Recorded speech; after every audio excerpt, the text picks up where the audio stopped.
Hey everyone, and welcome back to Green Street Joinery. Here with Rob and Jeff, and we're actually talking about starting a woodworking kind of a school that would center around maybe a few projects in the what would be like the fall semester and the spring semester. Yep. And we can kind of talk about that a little bit later on. Yeah. And right now we thought we would just talk about what tool would be kind of a must-have tool. And something that's really like under like 20 or 30 bucks. Yeah. But something that you really do need, and I feel confident saying, if you buy this tool, you'll use it. Yeah. So I guess I'll go first since I started. The tool I'm going to talk about, I've only been using now for about 2.5 years. And I found out about this from Matt Viz at Maker Camp. Okay. And I've seen them, but I just really never paid attention to them. And it's a spring nail set.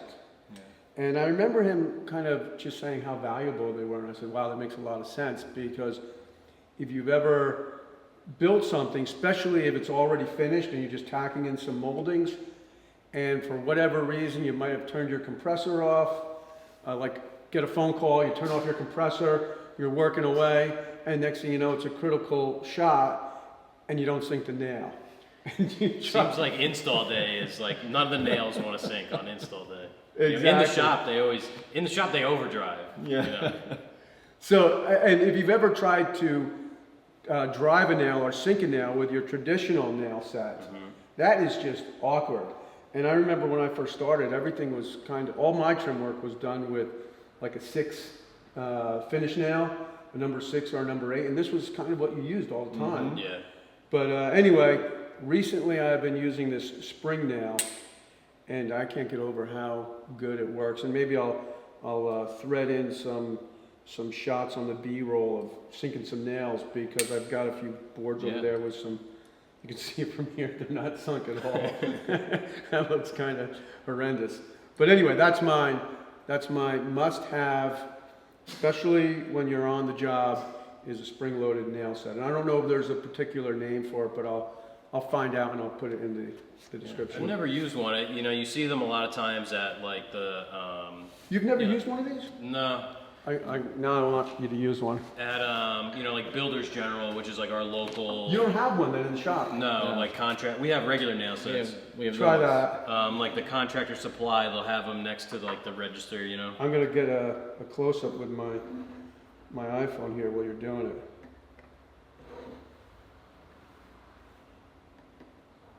Oh, I missed.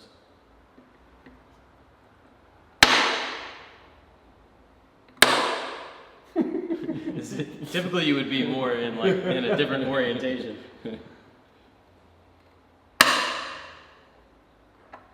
Well, let's start over. See, I use them and I love them. Let me try. Here, hold that right there. It's a learned skill. Well, now pressure's on. I tell you what, it is hot in here. Forget it. I'll do it later. Yeah, we're going through a heat wave here. It must be the heat. But it does work. Eventually, off camera, you'll try this out. And you know, if Matt uses it and likes it, you know it's on the up and up. Something that I found here is we have a metal punch for. Well, that looks like a pretty good one. I gave it a good whack. It didn't go all the way in though. Now, it usually takes like 2 or 3. Oh, okay. But if you try to do that with a nail set, yeah, there you go. One more, you're going to sink it. Let John know down in the comments what you would have done with that piece of beautiful walnut. This is a cutoff. This is a cutoff from a wooden spoon. Yeah, a lot of people don't want to throw things like this away. Yeah. What does this something like this go for? I bet that's like 13 bucks maybe. Yeah. It's really good. I mean, you got to take my word for it, because we didn't do the best demonstrations of it. I like it because it's a single, you know.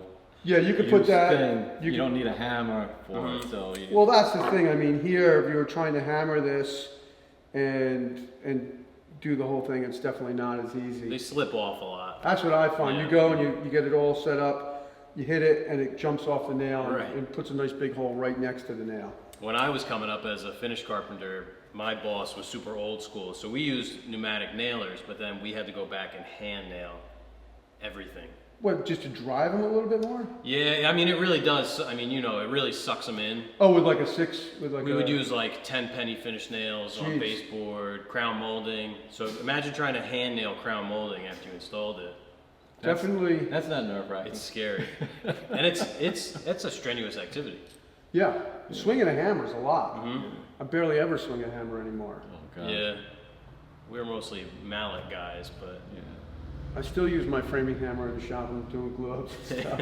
I almost think I should really break out a mallet for the video here, but I don't. yeah, you gotta get one of those. That actually would have been a good candidate, but Yeah. maybe we can put that in as an addendum. All right, well, that's my tool. It's maybe we didn't demonstrate it the best, but trust me, the spring-loaded nail set. I'll just get you guys one. And, you know, they're still using the push stick that I dropped off here. Yeah. I'll make another one of those too. But they're still using that. I'm sure if I drop one of these off, you'll use it. Oh yeah. That's us. We're happy to adopt anything. For sure. What do you got, Rob? I have a little razor knife. This one's an Alpha. Everybody needs a little knife in their apron, you know, cutting packages open or, you know, some scraping glue, whatever. You know, and this is the kind where you break off the blade. I started off with the, what do you call Regular those? utility knife. Those, yeah. And then I went to the Milwaukee that flips to open. And then I started going to these disposables, and this is the one that I've had most recently. And I kind of like this, and this is only $10. I mean, $9 even. It's got a little rubberized handle. You know, obviously the blades are the kind that get replaced. So when you buy this, do you get a couple replacement blades? Yeah, it comes filled, but no, you know, you can get like a little kit or something. But like this that. thing here, how easy is it to change that out? Yeah, you just slide this thing out the back and push them in the front. It's like Okay. a little sleeve. So this part here comes with this one blade. Yeah, and it's, you know, 10 sections or so. Probably. yeah, this is 3 or 4 left on it. Thing I like about this is it's got this little extra metal piece, and Jeff will show you what he uses to open up cans, which I always crack up. But you know, you can pull. I was pulling staples out the other day with it. You open up a can with it. Sure. You can, you know, kind of do a lot of stuff with this one, and it's. Should get a grinder and put like a little edge on that. Yeah. So you use this to open cans? Yeah. No. Yeah. No. Jeff, wait till you see what. Oh, okay. All right. Yeah, I like this. I like this Yeah. because I have a Cobalt, which Yes, sounds yes. exactly like the Milwaukee that you said. Yeah, flip to open. Yeah, and Has the triangle shaped blades. actually the first one I bought had a pocket so you could carry like a magnetic pocket where you could have a few extra blades. And I left that with Michael when I moved him into his apartment yesterday or the day before. And now I have one that doesn't have that. But this looks like something I'll probably end up picking this up. That's an 18 millimeter. I use a 9 millimeter, so the blade is only half as tall. Really? Yeah. Yeah. Which I always, you know, kind of deemed like a painter's knife. You know, the painters always had those snap-off knives that were the thin 3/8. Yes. Well, I tell you, I like this. I hated the old utility knives. Like, you know, like we all know that you have Fixed this, blade stand. you have to unscrew it, Yes. take the blade out, Mhm. and then the really cheap ones don't have any kind of lap over with the metal, so the blade would actually come out yeah. the seam. So yeah, this looks pretty good. I like this. Yeah. I like this too. Sometimes you need like to extend it, like, you know, because you can get a little flex in there if you're going to scrape. Sometimes you just, you know, get a little bit of the point showing. Where'd you pick that up? I got, like everything, you get it online, but Okay. if you search for Alpha, this is called LAX. Okay. It's $9, I think. Yeah, it's good to have. You can buy them with extra sets of blades, you know. That's probably the smartest thing to do. You can actually get a Japanese saw blade for these. Really? Yeah. It doesn't snap off, obviously, but you could, you know, it would extend out to whatever, 4 or 5 inches, and you can use it like a... So maybe two, one with the saw blade and one with the. Yeah, I've wanted to grab that. It's a little expensive because I think it's like one of those things where Olfas are made in Japan, And I think it's like a Japanese tool, so to get it here, it's, you're talking 25, 30 bucks or something. But Okay. Yeah, we're not opposed to that. no, If you'll use it, 25 or 30 bucks is good, because there's definitely things that you'll buy for 25 or 30 bucks, and you're wondering why did I even buy that. yeah. It's just taking up space in the drawer. This is, who knows how many times a day you use this. It sits right here on my apron. So there you go, like this is more of a must-have than this. This should, like I said, it wasn't a good demonstration, but I still say that this is something you need. But this is something you'll use. Well, yeah, everybody needs some sort of 100%. quick cutting implement. 100%.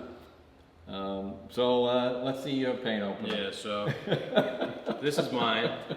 I might be a little over budget here. I think these are $35. Okay. This is a Veritas, I think they call it a 6-inch precision square. Made in USA. Veritas is a Canadian brand, but these are made in USA. So it's just a 6-inch, 6 inches this way, and 3 inches this way? Looks good. Little square. So I use this, for, you could check, if an edge is square. Use it a lot of times for, rather than we all bury an inch with the tape measure. If you're trying to measure, let's say I wanted to measure something in this table, you would put the 1 inch mark on your line and then measure over, so you get like a really accurate measurement. This is really good for that because you can just lay it down, and you don't run the risk of forgetting to subtract that inch. Sure. Because we've all done that. Never. But yeah, I mean, I use this corner to open cans of paint. You're not too worried about it, huh? It being a square and all? No. Yeah, it has a nice feel to it. It has the little notch in the corner, which Yeah. is good. It helps, if you have any little obstructions in the corner. And you guys wear aprons, so right away it's like going to be right there. That's literally, right here. I've seen it in your apron. Mhm. I still can't get into. I just can't wear an apron. I don't know why. It was rough this week. It was hot. It's hot right now. It's only 85 today, but yesterday was about 93, I think. But this is great. I mean, it's accurate. I think they say to within like 1/1000th of an inch on 6 inches, which is way more accurate than you ever need for woodworking. Sure. Everybody's obsessed with these squares, woodpeckers. I was gonna say it. We're gonna get a woodpecker rant from Jeff here. It, If you haven't seen it on Instagram, we can see it on YouTube right now. yeah, it's overkill. We're not working with metal. We're not building the space shuttle. Yeah. We're building stuff out of wood, which moves, and it doesn't need to be any more accurate than this. How many squares do you think you use on a regular basis in the shop? Every day, 2. This and a little 4-inch double square that I keep in my apron. And then, we have like an 18-inch sterret that'll come out if we have to do, some longer stuff. The thing is, with these layout tools, layout is just a reference most of the time. And then you're setting everything up at the tool. If you're running dados on the table saw, you might put a line to get yourself set up, but then you have some sort of a stop. So that line, it's really kind of arbitrary at the end of the day. Test cuts. I'm big on that. We're not checking, I'm not going to check this board to see if it's square like this. If we butt them together and it's a nice seam, they're ready to get glued up, Cool. But yeah, this is great. It's got a lot of uses. Same thing, I scrape stuff with it. It's great. Yeah, it looks like it's take a beating. That's good. Yeah, I've had this for we were in the old shop. 4 years at least. Nice. All the numbers are still legible, nothing's worn off, so yeah. All right, well, we'll have to shoot another one because we all have more than just one must-have tool under 30, 40 bucks maybe. But as I said in the beginning of the video, we're starting to work on the idea of a woodworking school, and this would be something where Green Street Joinery and John Peters combine to create something new, like a new name, a whole new channel, new website. So number one, if you have any good ideas for a name, definitely leave them in the comments. We'd always love to read those. And that's something I'm really excited about because I work by myself, and it's really nice to talk with other woodworkers, and I really appreciate your aesthetic. So the idea to talk about a design and then have a design meeting and come up with something that, the idea is to come up with something to build that we would hope that other people around the world would want to build. And through those projects, teach basic woodworking to eventually more complex woodworking. So let us know about that. And did you want to say anything about that? Yeah, I mean, I think it's exciting for us because, you know, we collaborate within the company. I mean, Rob and I, we collaborate every day, but we don't often get to collaborate outside of, you know, Green Street Joinery itself. So I came up working on job sites where, you know, it's a group of people working on a site, and you're always collaborating. You know, you're working with the plumber, the electrician, the other carpenters, and I do miss that aspect of collaborating to try and get to this end goal, which is whatever this completed project, whether it's a piece of furniture or a house, you know. That's what is really exciting for me about it, to have those design meetings and then to discuss the project with the both of you and the viewing audience, because it's really hard to have a conversation with just the camera. Yeah. When you want to explain, like, well, this is why I did this, when you're just talking to a camera, there's no like give or take, where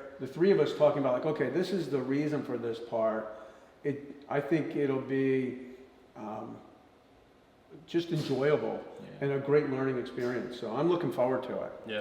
Yeah, it changes the dynamic when you're actually interacting with another person. We were talking about that even with the podcast. You know, a bunch of people we know that podcast will do a remote guest. And we only have people over to the shop and do it, and they say, it's just more natural, you know, the conversation flows when you're in person. 100%. So, you know. Cool. I'm really looking forward to it too, because I like you, John, I like working Well, with you. you know, we've worked together for long enough to know, and I think that's the great thing. It's very organic. It's like we just kind of come to know each other over the years. So it's not something like, hey, this is a great idea on Friday, let's do this. This has sort of taken 3 years to sort of, I mean, for me, I knew Jeff first because I would follow him on Instagram, and I have a huge appreciation for mechanics. And so I would see the hardware that he would be installing. I'd be getting nervous for him because I'm looking at this $10,000 door and I'm like, wow, that's pretty impressive. Yeah. And then when they opened the shop, I came over, and it's just great to know you guys. And I'm just really looking forward to this. So we'll keep you posted. If there's anything else you want to say. I'm excited. I mean, not just to work with you and, you know, see what comes up, but the whole idea of, you know, developing something that's sort of, I hate to use the word real, but, you know, honest presentation of what it takes to put something together. And I like the idea of, you know, like we were talking about, let's do something where, you know, you could build this in your garage with, you know, a job site table saw and a drill driver and maybe a couple of miscellaneous hand tools. You know, create some parameters, and that would challenge us. You know, because we have this big shop. You know, we don't want to say, oh, let's do this, and then we go out on the edge bander and the panel saw. It's sort of, it's not realistic. Yeah. Over to your 10-inch joiner. Exactly. So it's going to be a lot of fun, I think. Great. I'm excited about it. So I guess that's it, guys. We'll keep you posted, and we'll see you in the next video. All right. Cool. That was great. You know what's amazing? I'll just leave this. That was one take. The whole thing was one take. Line. Except for when I'm going to have to do the B-roll on this thing. Yeah, I couldn't get that thing to work.